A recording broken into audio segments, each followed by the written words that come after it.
Prefiro que pensem que sou órfão. Essas palavras saíram da boca do meu filho Rafael, no meio da cerimônia de formatura dele, na frente dos amigos, enquanto eu sorria orgulhosa com o vestido que comprei só para aquele dia. 18 anos. 18 anos eu trabalhei como faxineira na Universidade Federal de Minas Gerais, limpando os mesmos corredores que ele andava. Acordava às 4:30 da manhã, pegava 2 ônibus, esfregava chão de joelhos até as costas gritarem de dor. Tudo para pagar os estudos dele.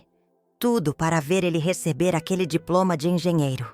Mas quando me aproximei dele naquele auditório lotado, quando fui abraçá-lo, ele me olhou com olhos frios e sussurrou aquilo. Prefiro que pensem que sou órfão. Como se eu fosse um estorvo. Como se eu fosse uma vergonha. Como se 18 anos de sacrifício não valessem nada. Engoli o choro. Sorri. Me afastei. Fui para o canto escuro do auditório e assisti sozinha o meu filho receber o diploma que eu paguei com minhas mãos calejadas, com minha dignidade, com minha vida. Ninguém ali sabia quem eu era. Ninguém imaginava que a mulher de uniforme azul que limpava os banheiros daquela universidade era a mãe do formando. Pensei que aquilo fosse o fim, que eu ia sair dali, ir para casa e engolir aquela humilhação sozinha pelo resto da vida. Mas não foi. No final da cerimônia, o diretor da faculdade pegou o microfone e pediu silêncio. Disse que tinha uma homenagem especial a fazer. E então, para meu absoluto pavor, ele falou meu nome alto. Carmen Oliveira dos Santos, por favor, venha ao palco. Senti as pernas bambas. Pensei em fugir, mas subi. E foi ali, diante de centenas de pessoas. Professores, alunos, familiares. E meu filho, que o diretor contou para todo mundo quem eu era. Não só a mãe que tinha sido renegada minutos antes, mas a funcionária que durante anos doou anonimamente parte do salário para um fundo de apoio estudantil.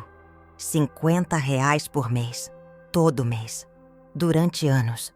Dinheiro que eu tirava da comida, do remédio, da roupa, para ajudar alunos carentes a se formarem. Alunos que estavam naquela sala, alunos que aplaudiram de pé quando descobriram. Vi o rosto do meu filho empalidecer.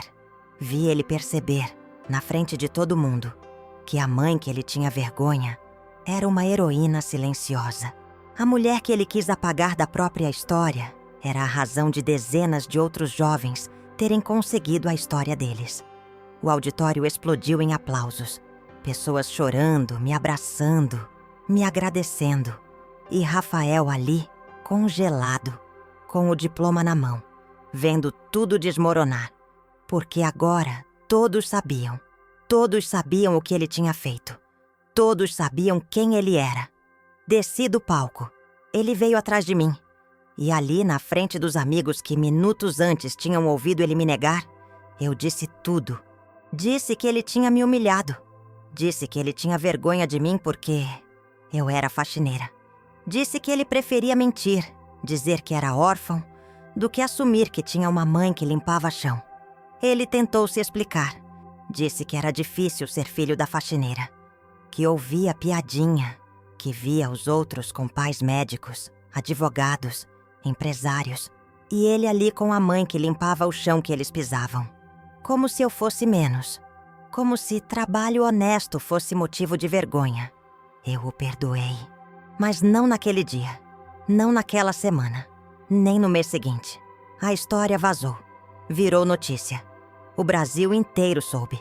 Rafael foi cancelado, xingado, condenado. Perdeu amigos, quase perdeu o emprego. Foi humilhado da mesma forma que me humilhou. E só então, depois de sentir na pele o que eu senti a vida inteira, ele voltou, de joelhos, chorando, pedindo perdão, dizendo que tinha entendido. Que tinha finalmente entendido o que era ser julgado, ser diminuído, ser envergonhado por algo que não deveria ser motivo de vergonha. Mas o perdão não apaga a dor. Não volta no tempo. Não conserta o que foi quebrado. O perdão é apenas um recomeço. E esse recomeço foi longo, doloroso, cheio de cicatrizes. Meu nome é Carmen. Tenho 52 anos, mãos calejadas. E uma história que precisa ser contada. Porque tem muita gente que sente vergonha dos pais. Muita gente que acha que sucesso é esquecer de onde veio. Muita gente que precisa aprender antes que seja tarde demais. Que não existe vergonha maior do que negar quem te amou incondicionalmente. Essa é a história de como meu filho me pediu para fingir que eu estava morta. E de como, no fim, foi ele quem quase morreu. De vergonha, de arrependimento, de dor. E de como nós dois aprendemos do jeito mais brutal possível que o verdadeiro valor de uma pessoa não está no diploma na parede, mas na dignidade com que ela vive. E dignidade, isso eu sempre tive. Mesmo quando ninguém via. Mesmo quando meu próprio filho fingia que eu não existia. Sou Carmen, e essa é minha história. Acordo sempre no mesmo horário, 4:30 da manhã. O despertador nem precisa tocar mais. Meu corpo já sabe a hora exata de abrir os olhos. Lá fora, Belo Horizonte ainda está dormindo. As ruas do bairro Cachoeirinha estão vazias, silenciosas, com apenas alguns cachorros vadios revirando sacos de lixo nas calçadas. Levanto da cama devagar, para não acordar a dor nas costas que virou minha companheira fiel nos últimos anos. A casa é pequena, 2 cômodos e um banheiro minúsculo, que divide com a cozinha. As paredes descascadas têm manchas de umidade que eu já nem reparo mais. Esse lugar é meu há quase 20 anos. Foi aqui que criei meu filho, sozinha, depois que Rogério decidiu que a vida de pai de família não era para ele. Vou até o banheiro, lavo o rosto com água fria. O espelho está embaçado, mas consigo ver meu reflexo cansado. Cabelo grisalho preso num coque apertado, olheiras fundas, rugas que não estavam ali 5 anos atrás. Tenho 52 anos, mas pareço ter 60. As mãos, essas sim, contam a verdade. Calejadas, ásperas, com manchas escuras de produtos de limpeza que não saem mais. São mãos de quem trabalhou a vida inteira, de quem esfregou, lavou, carregou. Mãos que sustentaram uma casa, um filho, um sonho. Coloco o uniforme azul desbotado, o mesmo que uso há anos. A blusa tem o brasão da UFMG bordado no bolso, já meio apagado de tanto lavar. Calço o tênis surrado. Pego a bolsa de pano onde carrego minha marmita, minha carteira com 3 notas de R$ 10 e uma foto antiga do Rafael, quando era criança. Nessa foto, ele sorri largo, sem dente na frente, abraçado em mim. Guardo essa lembrança como quem guarda a relíquia. Fecho a porta de casa, desço a ladeira de paralelepípedo que range sob meus pés. O ar está gelado, típico de maio em Minas. Puxo o casaco fino que não esquenta quase nada, mas é o que tenho. O ponto de ônibus fica a 3 quarteirões daqui. Já tem gente esperando. Dona Isabel, que trabalha de cozinheira num restaurante no centro. Seu Toninho, pedreiro que pega a obra onde aparece. A gente se cumprimenta com acenos de cabeça, sem muito papo. Todo mundo ali sabe o peso de acordar antes do sol. O ônibus chega 10 minutos atrasado, como sempre. Subo, passo o cartão, procuro um lugar perto da janela. Belo Horizonte vai acordando devagar enquanto o ônibus corta a cidade. Vejo padarias abrindo as portas, entregadores de pão nas motos, garis varrendo as ruas. Cada um com sua luta, cada um carregando seu fardo. Desço no centro, pego a segunda condução. Esse vai até a Pampulha. O trajeto é longo, quase 1 hora. Aproveito para fechar os olhos, mas nunca consigo dormir de verdade. Fico ali, balançando com o movimento do ônibus, pensando na vida, nas contas, no Rafael. Meu filho, meu único filho. A razão pela qual eu levanto todo dia, a razão pela qual eu aguento. Chego na universidade às 6h15. O campus da Pampulha é lindo, não tem como negar. Prédios modernos, jardins bem cuidados, a lagoa ao fundo, refletindo o céu que clareia. Entro pela portaria dos fundos, a que os funcionários usam. Mostro minha identificação para o segurança, seu Valdeci, que me conhece há anos. Bom dia, dona Carmen. Hoje tá frio, hein? Tá sim, seu Valdeci. Mas Deus dá o frio conforme o cobertor, né não? Ele ri, dá um aceno. Sigo para o vestiário. Troco de roupa. Pego meu carrinho de limpeza. Balde, rodo, panos, produtos. Tudo cheirando a cloro e desinfetante. Meu setor é o prédio da engenharia. 3 andares, 12 salas de aula, 6 banheiros, 2 laboratórios. Conheço cada canto desse lugar. Começo pelos corredores varrendo o chão, recolhendo papéis, copos de café jogados. Os alunos não têm o menor cuidado. Deixam tudo sujo, como se alguém fosse pagar para limpar. Alguém paga. Eu. Enquanto trabalho, vou pensando. Sempre penso. É automático. As mãos se movem sozinhas, esfregando, passando pano, e a cabeça viaja. Penso em como cheguei até aqui. Penso em Rogério, que sumiu no mundo quando Rafael tinha 3 anos. Nunca mais deu notícia. Nunca mandou um real sequer. Fiquei sozinha com uma criança pequena, sem profissão, sem estudo. Fui fazer faxina. Era o que sabia, o que conseguia. Casa de família, escritório, consultório. Ganhava por dia, mal dava para pagar aluguel e comida. Mas nunca deixei faltar nada para o Rafael. Nunca. Quando ele tinha 7 anos, consegui a vaga aqui na universidade. Foi um milagre. Lembro até hoje do dia que recebi a ligação. Chorei tanto que a vizinha achou que tinha morrido alguém. Era o contrário. Era vida nova. Salário fixo, carteira assinada, vale transporte, cesta básica. Parecia um sonho. E mais do que isso, era uma universidade. Um lugar de conhecimento, de gente estudada, de futuro. Pensei logo no Rafael. Um dia, quem sabe, ele poderia estudar aqui. E ele estudou. Meu filho passou no vestibular. Engenharia Civil. Quando vi o nome dele na lista de aprovados, ali no site da UFMG, caí de joelhos no chão. Agradeci a Deus, aos santos, à vida. Tudo pelo que lutei estava valendo a pena. Meu filho ia ser engenheiro, doutor, alguém respeitado. Não ia precisar acordar às 4:30 da manhã. Não ia ter as mãos destruídas de tanto esfregar chão. Ia ter uma vida diferente da minha. Melhor. Mas com o tempo, alguma coisa mudou. Rafael começou a se afastar. No começo, pensei que fosse coisa da idade, coisa de adolescente virando homem. Mas não era. Ele tinha vergonha. Vergonha de mim, da minha profissão, do meu uniforme azul, das minhas mãos calejadas. Percebi quando ele pediu pela primeira vez que eu não o procurasse no campus. Mãe, é que eu preciso me concentrar, sabe? Se você fica aparecendo, eu perco o foco. Engoli aquilo. Quis acreditar. Mas no fundo, eu sabia. Sabia pelo jeito que ele desviava o olhar quando cruzávamos nos corredores. Sabia pelo modo como ele andava mais rápido quando via que eu estava por perto. Sabia pelo silêncio constrangido que se instalava entre nós. Um dia eu estava limpando o banheiro do 2º andar, quando ouvi vozes no corredor. Era Rafael, conversando com uns colegas. Reconheci a voz dele na hora. Fiquei ali, parada, com o pano na mão, ouvindo sem querer. "E aí, Rafa, sua mãe vem na formatura?" perguntou um dos rapazes. Houve uma pausa.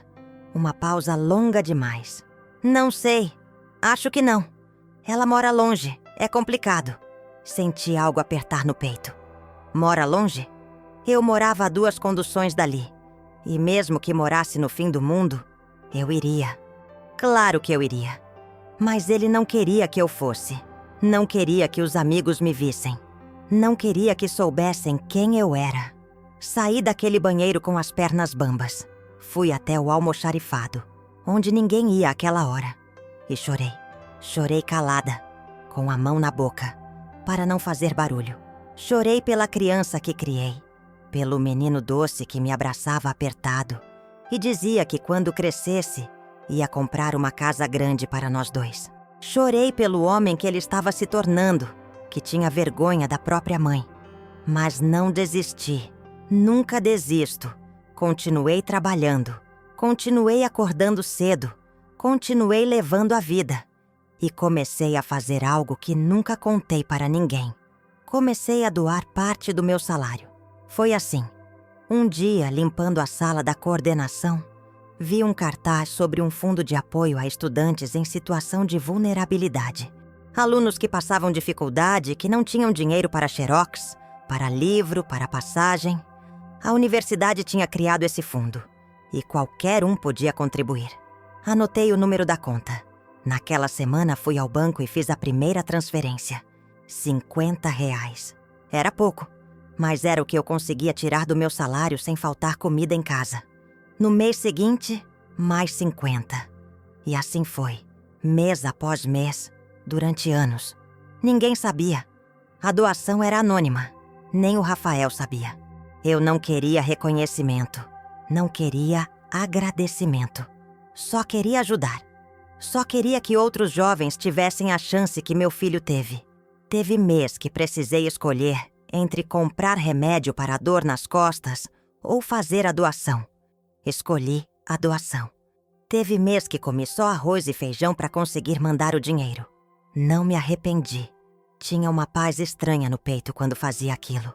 Uma sensação de que estava fazendo a coisa certa, mesmo que ninguém soubesse. Mesmo que ninguém visse. Os anos foram passando. Rafael se formando, eu envelhecendo. As dores no corpo aumentando, as rugas se aprofundando, o cansaço ficando mais pesado. Mas eu ia. Ia porque tinha que ir. Porque era o combinado que fiz comigo mesma no dia que coloquei aquele menino no mundo. Eu ia dar o melhor para ele, custasse o que custasse. Até que chegou o dia da formatura. A data que eu tinha esperado durante 5 anos. O dia em que meu filho ia receber o diploma de engenheiro. Comprei um vestido novo. Gastei R$120 numa loja do centro. Um vestido azul marinho, simples, mas bonito. Fui no salão da dona Neuza, no bairro, e pedi para ela arrumar meu cabelo. Ela fez um coque baixo, elegante, e até passou um batonzinho nos meus lábios. Tá linda, Carmen. Seu filho vai ficar orgulhoso. Quis acreditar naquilo. Quis muito. No dia da formatura, acordei mais cedo ainda.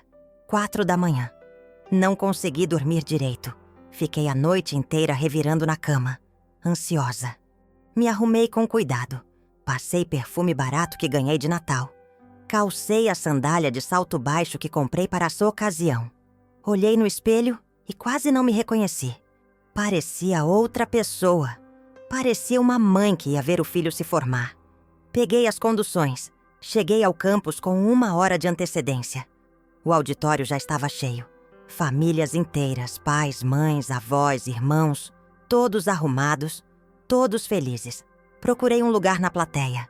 Sentei perto do corredor. Fiquei ali com as mãos suadas, o coração batendo descompassado, esperando. Quando os formandos entraram, procurei o Rafael no meio da multidão de becas pretas. Vi ele. Meu filho. Alto, sério, bonito. Senti um orgulho tão grande que achei que ia explodir. Levantei da cadeira, fui até ele. Queria abraçar, queria dizer que estava ali, que tinha ido, que estava orgulhosa.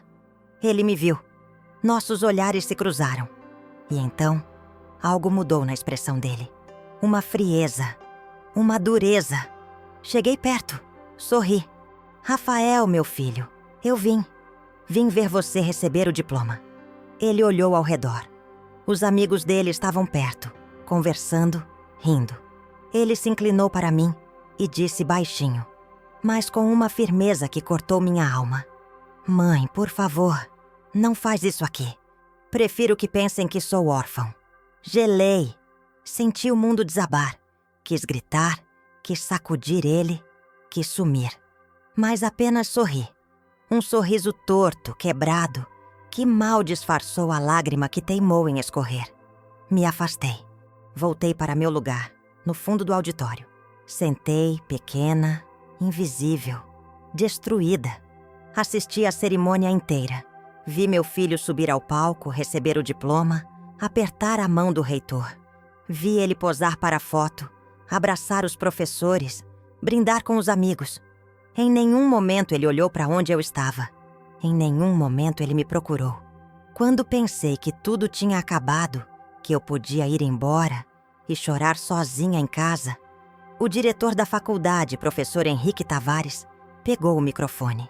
Ele era um homem alto, de óculos, cabelo grisalho, voz firme. Senhoras e senhores, antes de encerrarmos, gostaria de fazer uma homenagem especial. Uma homenagem a alguém que durante anos contribuiu silenciosamente para o sucesso de muitos alunos desta universidade. Meu coração disparou. Não entendi aonde ele queria chegar. Esta pessoa, uma funcionária da nossa instituição, doou anonimamente parte do seu salário para o Fundo de Apoio Estudantil.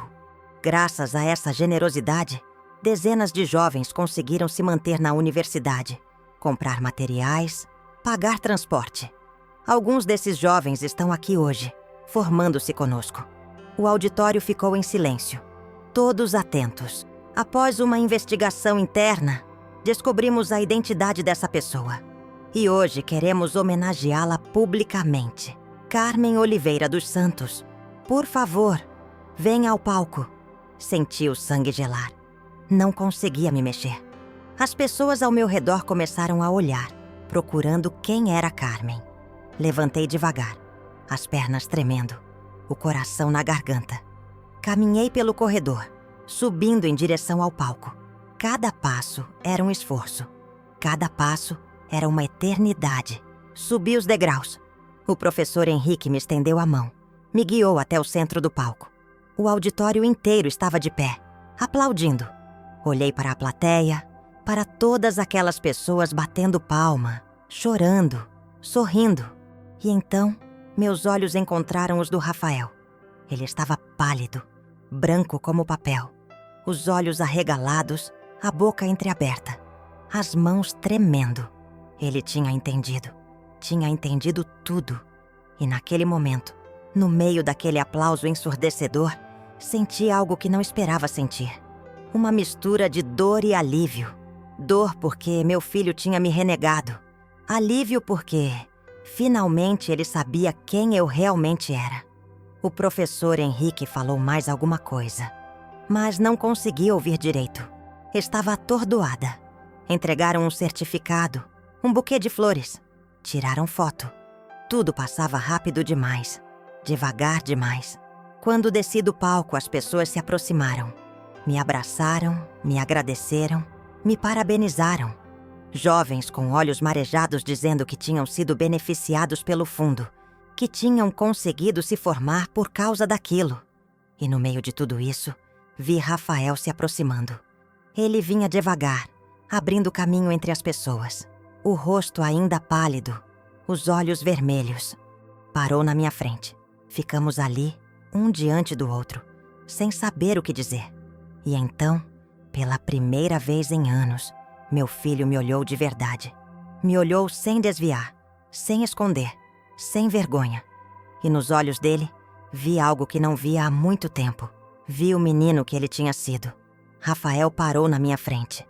O auditório ainda estava em movimento. Gente conversando, rindo, tirando foto. Mas para nós dois, o mundo tinha parado. Ele abriu a boca para falar, mas nada saiu. Fechou de novo. Engoliu seco. Eu segurava o buquê de flores com as duas mãos, apertando as hastes com tanta força que senti um espinho furar minha pele. Não me importei com a dor. Mãe, A voz dele saiu rouca, fraca. Não precisa dizer nada, Rafael. Minha voz saiu mais firme do que eu esperava. Você já disse tudo o que precisava dizer. Ele balançou a cabeça, passou a mão pelo rosto. Tinha lágrimas nos olhos, mas não deixava cair. Eu não sabia que era você. Que você fazia isso. E se soubesse, mudaria alguma coisa? Olhei fundo nos olhos dele. Você ia continuar com vergonha de mim, Rafael. A diferença é que agora todo mundo sabe o que você fez. Ele recuou como se tivesse levado um tapa. Não é assim. Não? Senti a raiva subir. Uma raiva que estava guardada há anos. Como é, então? Me explica, filho. Me explica como você olha para a própria mãe e diz que preferia ser órfão. As pessoas ao redor começaram a perceber a tensão. Alguns olhares curiosos se voltaram para nós. Rafael percebeu. Ficou ainda mais pálido. Aqui não, mãe. Por favor, vamos conversar em outro lugar. Agora você quer conversar? Agora que todo mundo viu quem você é? Minha voz estava subindo, eu sabia, mas não conseguia controlar. 18 anos, Rafael. 18 anos eu trabalhei nessa universidade, limpando o chão, limpando o banheiro, esfregando sujeira dos outros. Tudo por você. E você tem coragem de dizer que tem vergonha de mim? Mãe, eu. Sinto muito. Eu estava errado. Você estava errado? Ri. Um riso amargo, sem graça. Você acha que pedir desculpa agora muda alguma coisa? Você acha que apaga a dor que senti quando você fingiu que não me conhecia? Um dos amigos dele se aproximou, tentando apaziguar. Dona Carmen, a senhora está nervosa. É melhor. Você não se mete nisso. Virei para o rapaz com uma rispidez que surpreendeu até a mim mesma. Isso é entre eu e meu filho. Meu filho que tem vergonha da mãe faxineira, mas não tem vergonha de usar o dinheiro que essa faxineira rala para ganhar. Rafael fechou os olhos, apertou os punhos. Chega, mãe. Chega, por favor. Chega. Senti as lágrimas finalmente escorrerem. Você me diz chega? Eu que devia ter dito chega faz tempo. Chega de me humilhar. Chega de me esconder. Chega de fingir que eu não existo. O professor Henrique se aproximou, a mão no meu ombro, tentando acalmar. Dona Carmen, vamos com calma. É um dia de festa, vamos. Festa? Olhei para ele, depois para o auditório cheio de gente. Festa para quem, professor? Para o meu filho que se formou engenheiro nas minhas costas, que teve tudo que eu não tive e ainda assim me trata como se eu fosse um estorvo. Rafael explodiu. Você não entende. Você não sabe como é. A voz dele ecoou pelo auditório. Você não sabe o que é ser o filho da faxineira.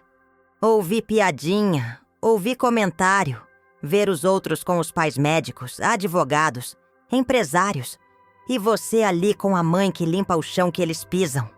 O silêncio que se instalou foi pesado, sufocante.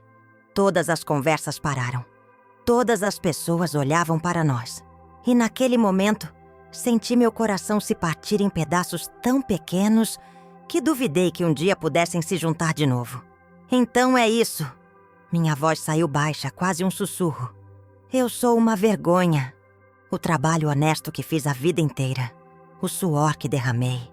As noites que passei acordada, preocupada com você. Tudo isso é uma vergonha. Mãe, eu não quis dizer. Quis sim. Você disse exatamente o que pensa. Limpei as lágrimas com as costas da mão. E sabe de uma coisa, Rafael? Você tem razão. Eu não sou médica. Não sou advogada. Não sou empresária. Sou só uma faxineira. Uma mulher que acorda às 4:30 da manhã, que pega 2 ônibus, que esfrega chão de joelhos até as costas doerem. Uma mulher que abriu mão de tudo, para você estar aqui hoje com esse diploma na mão. Dei um passo para trás, ainda segurando as flores. Mas eu também sou a mulher que durante anos tirou dinheiro da própria boca para ajudar outros alunos. Não porque eu queria aparecer, não porque eu queria reconhecimento, mas porque eu acredito que todo mundo merece uma chance. Todo mundo, Rafael. Até você, que não merecia a mãe que teve. Virei as costas e comecei a andar. Cada passo era pesado, dolorido. Ouvi Rafael me chamar. Mãe! Mãe, espera! Não parei. Continuei andando. Atravessei o auditório sob o olhar de centenas de pessoas. Alguns choravam. Outros desviavam o olhar, constrangidos. Desci os degraus, empurrei a porta, saí para o corredor. O ar gelado da noite bateu no meu rosto. Respirei fundo, tentando acalmar o coração que batia descontrolado. Rafael correu atrás de mim. Segurou meu braço. Mãe, por favor, não vá embora assim. Virei para ele. E naquele momento, vi não o engenheiro formado, não o homem que me renegou. Vi o menino de 7 anos que chorava quando eu saía para trabalhar, que pedia para eu não demorar, que me esperava na janela. E doeu mais ainda. Me solta, Rafael. Não. A gente precisa conversar. Eu preciso. Preciso te explicar. Explicar o quê? Puxei meu braço, me soltando do aperto dele. Você foi bem claro lá dentro. Você tem vergonha de mim. Vergonha do que eu sou, do que eu faço. E não tem explicação que mude isso. É que... Ele passou a mão pelo cabelo desesperado. É difícil, mãe. Você não sabe como é estar na universidade. Ver todo mundo com uma vida diferente, com uma condição melhor. E você ali, tentando se encaixar, tentando ser igual. Igual a eles? Ri de novo aquele riso sem alegria. Você quer ser igual a eles? Quer fingir que veio de um lugar que não veio? Quer apagar de onde você saiu? Eu só queria que as coisas fossem mais fáceis. As coisas nunca foram fáceis, Rafael. Nunca. Mas a gente lida com elas com dignidade, com honra. A gente não nega quem a gente é. Não nega quem amou a gente. Quem lutou pela gente. Ele baixou a cabeça. Eu sei que errei. Sei que fui injusto. Mas eu estava com medo. Medo de quê? Medo de não ser suficiente. Medo de ser julgado. Medo de não ser como você. Franzi a testa. Como assim? Ele levantou o rosto e as lágrimas finalmente caíram. Você é forte, mãe. Forte demais. Você aguentou tudo. Trabalhou, lutou, nunca desistiu. E eu sempre tive medo de não ser forte assim. De não ser bom o suficiente. De decepcionar você. Senti algo apertar no peito. Uma dor diferente. Uma dor que misturava raiva com compaixão. Então você me afastou? Fingiu que eu não existia? Eu não sabia lidar com isso. Com a pressão, com a expectativa, com tudo. Ele soluçou. E quando percebi, eu já tinha machucado você. Já tinha feito a pior coisa que um filho pode fazer. Fiquei ali, parada, olhando para aquele homem que eu tinha criado. Aquele homem que era metade de mim, metade do pai que o abandonou. E me perguntei, o que era mais forte? A mágoa ou o amor? A decepção ou o perdão? Você tem razão, Rafael. Você fez a pior coisa que um filho pode fazer. Minha voz estava calma agora, cansada. Você me negou. E essa é uma ferida que não vai cicatrizar tão cedo. Eu vou consertar, mãe. Eu juro. Eu vou fazer tudo para... Não. Balancei a cabeça. Você não vai consertar. Porque tem coisas que a gente não conserta. A gente aprende a conviver com elas. Aprende que as escolhas têm consequências. E você vai ter que aprender a conviver com o que fez. Você não vai me perdoar? Olhei fundo nos olhos dele. Olhos castanhos, iguais aos meus. Olhos que já tinham me olhado com tanto amor. E que hoje me olhavam com desespero. Perdoar não é esquecer, Rafael. Perdoar não é fingir que nada aconteceu. Perdoar é olhar para a ferida, reconhecer a dor e mesmo assim escolher, não deixar que ela te destrua. Respirei fundo. Eu vou perdoar você. Não hoje, não amanhã, talvez nem mês que vem. Mas um dia eu vou. Porque eu sou sua mãe. E mãe perdoa, mesmo quando dói, mesmo quando não devia. Ele tentou me abraçar, mas dei um passo para trás. Mas eu preciso de tempo, Rafael. Preciso de tempo para processar tudo isso. Para entender, para curar. E você precisa desse tempo também. Para entender quem você é de verdade. Se você é o homem que nega a própria mãe, ou se você pode ser melhor do que isso. Virei as costas de novo. Dessa vez, ele não me seguiu. Andei pelo campus vazio, com o buquê de flores nas mãos, as lágrimas secando no rosto, o coração pesado. A lua estava cheia, iluminando a lagoa da Pampulha. A água estava calma, espelhada, refletindo o céu estrelado. Sentei num banco sozinha e olhei para aquela cena bonita, silenciosa. Pensei em tudo que tinha passado, nos anos de luta, de trabalho duro, de sacrifício. Pensei no Rafael criança, no Rafael adolescente, no Rafael adulto que tinha se tornado. Pensei na mulher que eu era, nas escolhas que fiz, nos caminhos que percorri. E me perguntei: valeu a pena? A resposta veio devagar, mas veio. Sim, valeu. Não pelo que recebi em troca, não pelo reconhecimento, não pela gratidão do meu filho, mas porque eu fiz o que era certo, porque eu fui quem eu precisava ser, porque eu não deixei que as circunstâncias mudassem minha essência. Fiquei ali, naquele banco, até o frio da noite ficar insuportável. Então levantei, joguei o buquê de flores no lixo. Não queria levar nada daquele dia para casa. E comecei a caminhar em direção ao ponto de ônibus. Amanhã eu voltaria. Voltaria para esfregar chão, limpar banheiro, esvaziar lixeira.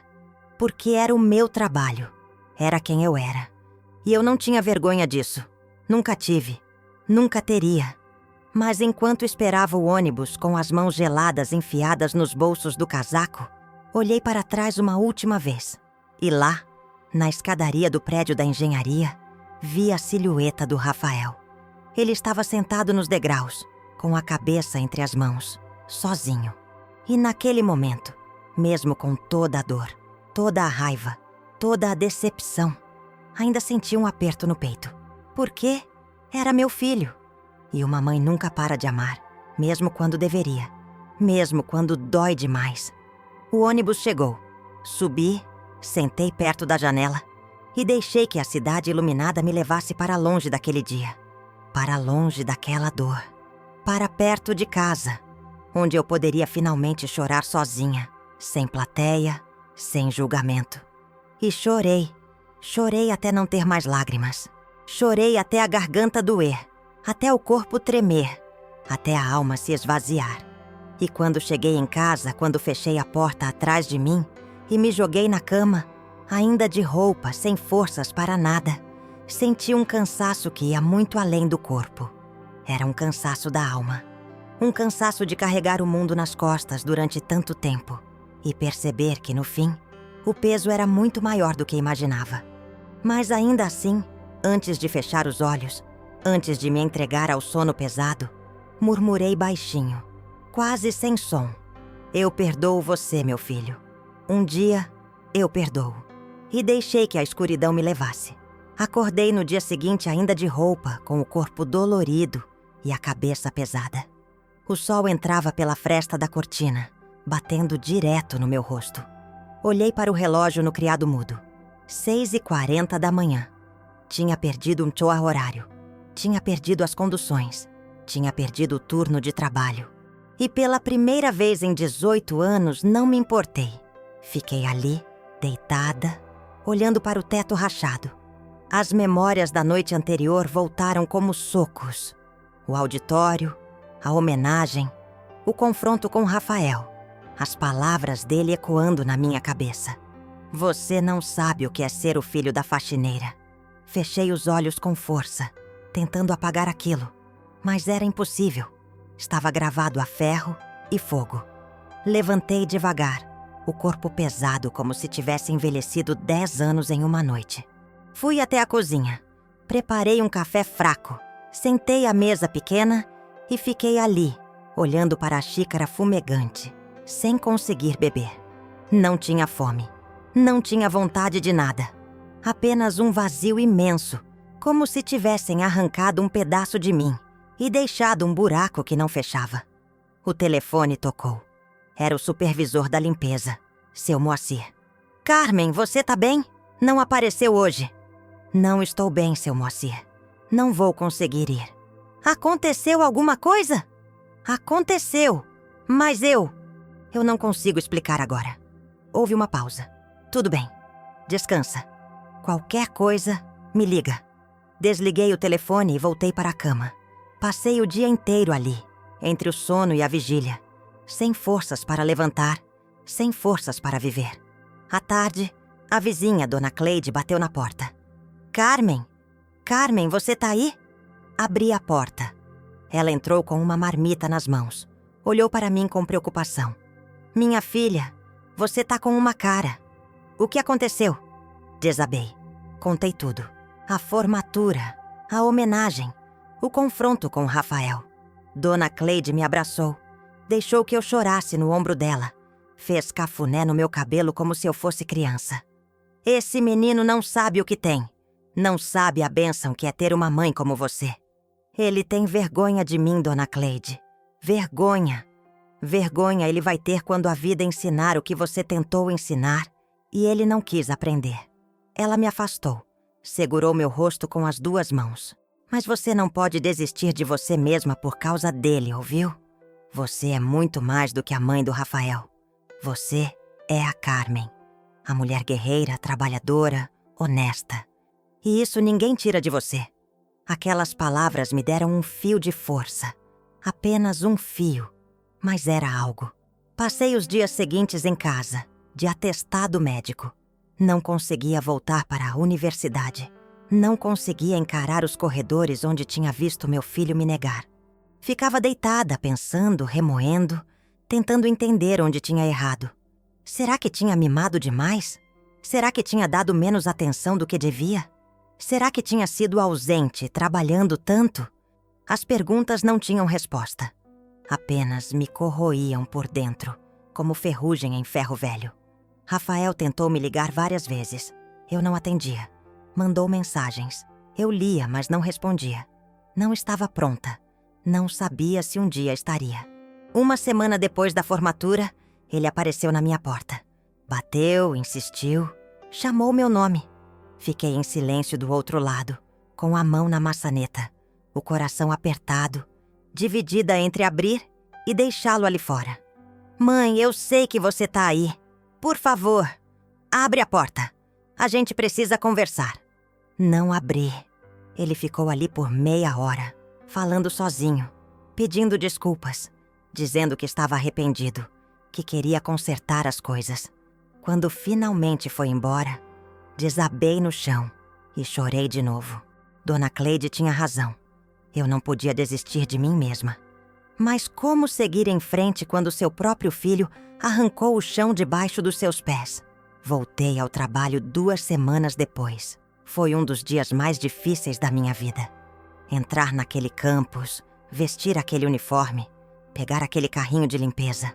Todas as pessoas olhavam para mim de forma diferente agora. Alguns com pena, outros com admiração, outros com curiosidade. O professor Henrique me parou no corredor. Dona Carmen, que bom que a senhora voltou. Nós estávamos preocupados. Obrigada, professor. Eu queria me desculpar. Não imaginei que a homenagem fosse causar todo aquele constrangimento. Se eu soubesse da situação com seu filho. O senhor não tem culpa. O senhor fez uma coisa bonita. Foi o Rafael que... Parei. Não consegui continuar. Mas está tudo bem agora. Não estava tudo bem. Mas eu precisava fingir que estava. Precisava continuar. Passei os dias seguintes no piloto automático, limpando, esfregando, esvaziando lixeiras. O trabalho nunca tinha parecido tão pesado. Ou talvez eu nunca tivesse estado tão cansada. Um dia, limpando a sala de professores, ouvi uma conversa. 2 professoras falando sobre Rafael. Você viu o que aconteceu na formatura?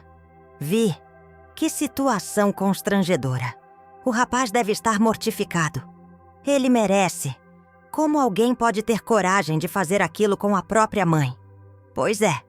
E a coitada da Dona Carmen, tão dedicada, tão humilde, sempre cumprimentando todo mundo, sempre solícita. Nunca imaginei que ela fizesse aquelas doações. É verdade. E durante tanto tempo, sem nunca falar nada. É uma santa aquela mulher. Engoli seco e saí dali antes que elas me vissem. Santa? Eu não era santa. Era só uma mãe tentando sobreviver à pior dor que existe. A rejeição de um filho. Os meses foram passando.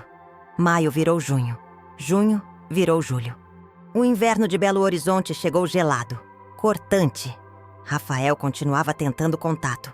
Ligava, mandava mensagens, aparecia na porta de casa. Uma vez deixou uma carta debaixo da porta. Não li. Joguei fora sem abrir. Não por raiva, mas por autopreservação. Eu precisava me proteger. Precisava me curar antes de voltar a sentir. Foi em agosto que tudo mudou. Estava limpando o corredor do 2º andar quando vi um grupo de alunos colando cartazes. Me aproximei, curiosa. Era uma campanha de arrecadação para o Fundo de Apoio Estudantil.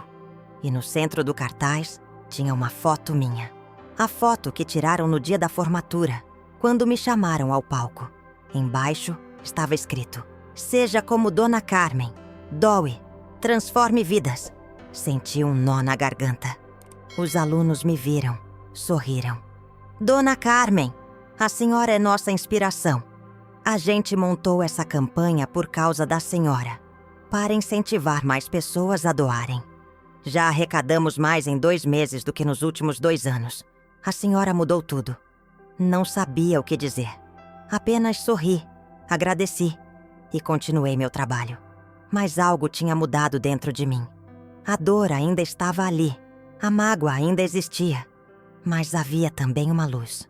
Uma luz pequena, frágil, mas que existia. Eu tinha feito diferença. Tinha mudado vidas. E isso ninguém podia tirar de mim. Nem mesmo Rafael. Foi nesse mesmo mês que recebi uma ligação inesperada. Era uma mulher. Se apresentou como jornalista de um site de notícias local. "Dona Carmen, gostaríamos de fazer uma matéria sobre a senhora. Sobre sua história, sua trajetória, o impacto que a senhora causou na universidade. Não sei se... Por favor, a história da senhora precisa ser contada. Pode inspirar tanta gente." Pensei, será que eu queria expor ainda mais minha vida? Será que queria que todos soubessem do que Rafael tinha feito? Mas então pensei, talvez essa história pudesse ajudar alguém. Talvez outra mãe, passando pela mesma dor, pudesse se sentir menos sozinha. Talvez outro filho, envergonhado dos pais, pudesse repensar suas escolhas. Está bem, eu aceito. A matéria saiu 2 semanas depois. Foto minha na capa do site. Título grande: "A faxineira que mudou dezenas de vidas e foi renegada pelo próprio filho na formatura." A história repercutiu. Compartilhamentos, comentários, mensagens de apoio. Gente do Brasil inteiro me mandando mensagens, dizendo que eu era forte, corajosa, inspiradora. Recebi convites para dar palestras, para participar de programas. Recusei todos. Não queria holofotes. Só queria paz. Mas a paz não veio. Porque com a repercussão da matéria, Rafael se tornou persona non grata. Vi comentários nas redes sociais. Gente procurando quem ele era, xingando, condenando. Vi grupos criados para cancelar ele, para prejudicar sua carreira. E mesmo com toda a dor que ele me causou, não consegui sentir alegria com aquilo. Senti pena. Senti culpa. Uma noite ele apareceu na minha porta de novo. Dessa vez eu abri. Ele estava diferente. Mais magro, olheiras fundas, barba por fazer. Parecia ter envelhecido anos em poucos meses. "Mãe." A voz dele saiu fraca, quebrada. "Entra." Ele entrou. Ficamos ali, na sala pequena, um de frente para o outro, sem saber por onde começar. Eu vi a matéria. Ele disse, olhando para o chão. Vi os comentários, as mensagens. Vi o que as pessoas estão dizendo de mim. E o que você esperava, Rafael? Nada. Eu não esperava nada. Eu mereço tudo isso e mais. Ele levantou o rosto e vi lágrimas escorrendo. Mas eu não vim aqui pedir para você me defender ou para pedir para você tirar a matéria do ar. Eu vim pedir algo muito mais difícil. O quê? Perdão. De verdade, mãe. Eu preciso do seu perdão. Não para eu me sentir melhor. Não para eu poder dormir em paz. Mas porque eu entendi. Eu finalmente entendi. Entendeu o quê? Ele respirou fundo. Entendi o que é se sentir pequeno. O que é ser julgado, apontado, condenado. O que é ter vergonha de si mesmo. Ele soluçou. Você viveu isso a vida inteira, não foi? As pessoas olhando torto, julgando, achando que você é menos porque limpa chão. E eu, em vez de te defender, em vez de te honrar, fiz pior. Eu me juntei a eles. Eu te condenei também. Senti meu coração apertar. Rafael, eu não mereço você, mãe. Nunca mereci. Você me deu tudo e eu te dei nada. Você me amou incondicionalmente. E eu te amei com condições. Com vergonha. Com medo do que os outros iam pensar. Ele caiu de joelhos no chão, as mãos cobrindo o rosto. Eu sinto muito. Sinto tanto, mãe. Tanto que dói. Que não me deixa respirar. Que me faz acordar no meio da noite e chorar até não ter mais lágrimas. Ajoelhei na frente dele. Segurei seu rosto com as 2 mãos. Olha pra mim, Rafael. Ele abriu os olhos vermelhos, inchados. Eu já te perdoei. Minha voz saiu firme, clara. Perdoei no dia da formatura, quando te vi sozinho naqueles degraus. Perdoei todas as noites que rezei por você, pedindo para Deus te iluminar. Perdoei porque sou sua mãe. E mãe perdoa.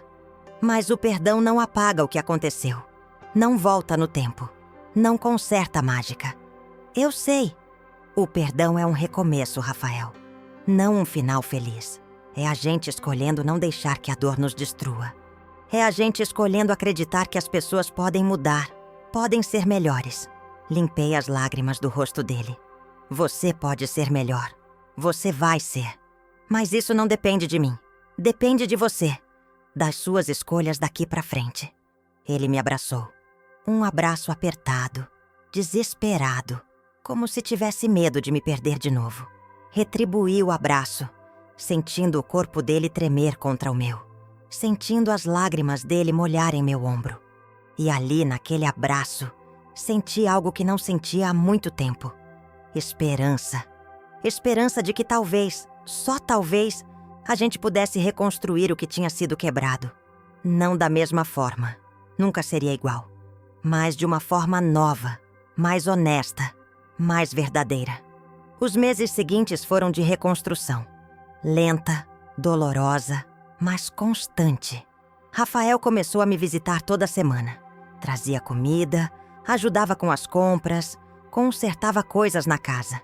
Não falávamos muito no começo. Apenas convivíamos, reaprendendo a estar perto um do outro. Mas aos poucos, as conversas voltaram. Ele me contou sobre o trabalho novo que conseguiu, sobre os desafios, sobre como estava sendo difícil lidar com o julgamento das pessoas. Tem gente que nem quer falar comigo. Dizem que sou um monstro. E o que você acha? Acho que eu fui. Naquele dia, naquele momento. Mas não quero ser para sempre.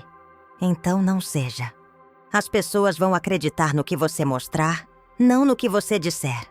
E ele mostrou. Começou devagar. Passou a aparecer na universidade para me buscar depois do trabalho. No começo era constrangedor.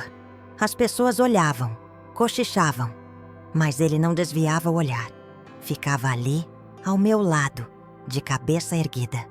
Começou a participar de eventos do Fundo de Apoio Estudantil, doando também, incentivando outros. Começou a falar abertamente sobre o erro que cometeu, sobre o aprendizado, sobre a importância de honrar os pais. Foi em dezembro, quase um ano depois da formatura, que Rafael me chamou para um almoço. Fomos num restaurante simples, do tipo que eu gostava. Durante a refeição ele ficou quieto, mexendo na comida, nervoso. Fala, Rafael. O que foi? Ele respirou fundo, pegou uma caixinha do bolso. Eu sei que não posso voltar no tempo. Sei que não posso apagar o que fiz. Mas eu quero fazer uma coisa. Algo que deveria ter feito há muito tempo. Abriu a caixinha. Dentro tinha uma corrente de ouro delicada, com um pingente em forma de coração. Dentro do coração estava gravado: para a melhor mãe do mundo, com amor e gratidão eterna. Rafael, senti as lágrimas voltarem. Eu queria ter te dado isso no dia da formatura. Queria ter te chamado ao palco, na frente de todo mundo, e ter dito: essa é minha mãe. A mulher mais forte, mais corajosa, mais generosa que eu conheço. A mulher que me criou sozinha, que trabalhou até os ossos, que nunca desistiu de mim, mesmo quando eu não merecia. Ele pegou a corrente, colocou no meu pescoço. Mas não fiz. E isso vai me assombrar para sempre. Mas estou fazendo agora. Estou dizendo agora. Essa é minha mãe. E eu tenho muito orgulho dela.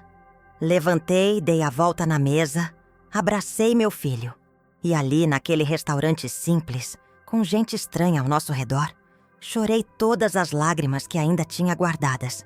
Chorei pela dor que passei, pela humilhação, pela decepção. Mas também chorei de alívio, de esperança, de amor renovado. Quando nos separamos, limpei as lágrimas. Toquei o pingente no pescoço. Obrigada, meu filho. Não, mãe. Obrigado você. Por não desistir de mim. Por me perdoar quando eu não merecia. Por me ensinar que erros não nos definem, mas nossas escolhas depois dos erros, sim. Voltamos para casa de mãos dadas. E pela primeira vez em muito tempo, senti que estava tudo bem. Não perfeito, não curado completamente, mas bem. No caminho, paramos em frente à universidade. Olhei para aquele campus que tinha sido minha segunda casa durante 18 anos. Você se arrepende? Rafael perguntou. De ter trabalhado aqui tanto tempo? De ter passado por tudo que passou? Pensei. Pensei nas madrugadas, nas dores nas costas, nas mãos calejadas, nas humilhações silenciosas. Pensei na vergonha que meu filho sentiu, na rejeição que sofri, na dor que carreguei. Mas também pensei nos alunos que ajudei, nas vidas que transformei, na mulher que me tornei. Não me arrependo, porque tudo isso me fez ser quem eu sou. E eu gosto de quem eu sou. Olhei para Rafael. Sou faxineira. Limpo o chão, limpo o banheiro, esfrego sujeira. Mas também sou mãe. Sou guerreira. Sou doadora. Sou transformadora de vidas. E não tenho vergonha de nada disso. Ele sorriu. Um sorriso verdadeiro, sem máscaras. E eu tenho orgulho de você, mãe. Muito orgulho. Continuamos andando. A noite de Belo Horizonte estava clara, com poucas estrelas visíveis por causa das luzes da cidade. Mas ali, naquele momento, senti como se o céu estivesse cheio delas. Como se cada estrela representasse uma vida que eu tinha tocado, uma pessoa que eu tinha ajudado, um amor que eu tinha plantado. Quando cheguei em casa, sozinha de novo, tirei o uniforme, tomei banho, me deitei na cama. Toquei o pingente no pescoço, senti o metal frio contra a pele. E pela primeira vez em meses, sorri. Um sorriso pequeno, cansado, mas verdadeiro. A vida tinha me derrubado, tinha me quebrado, mas eu tinha levantado, tinha juntado os pedaços, tinha reconstruído. E agora, deitada naquela cama velha, naquela casa pequena, naquele bairro simples, eu me sentia rica. Rica de amor, rica de experiência, rica de propósito. Fechei os olhos e antes de dormir, murmurei baixinho, como uma prece. Obrigada por tudo, pelo sofrimento que me fortaleceu, pela dor que me ensinou, pelo filho que me desafiou e depois voltou. Obrigada por eu ser quem eu sou. Carmen Oliveira dos Santos, faxineira, mãe, mulher, guerreira. E dormi. Um sono profundo, tranquilo, sem pesadelos, porque finalmente, depois de tanto tempo, eu tinha paz. A paz que vem quando a gente perdoa. A paz que vem quando a gente se aceita. A paz que vem quando a gente entende que o valor de uma pessoa não está no que ela faz, mas em quem ela é. E eu sempre fui valiosa. Sempre fui. Só estava esperando que os outros, e que meu próprio filho, enxergassem isso. Mas agora eu sabia. A aprovação dos outros não define meu valor. Meu valor é intrínseco, imutável, eterno. Sou Carmen. E isso basta. Fim. Meu filho, no dia da entrega do diploma, fingiu não me conhecer. Prefiro que pensem que sou órfão. Apenas sorri. Mas no fim da cerimônia fui convidada ao palco. E o que o diretor da faculdade falou sobre mim deixa todos em choque.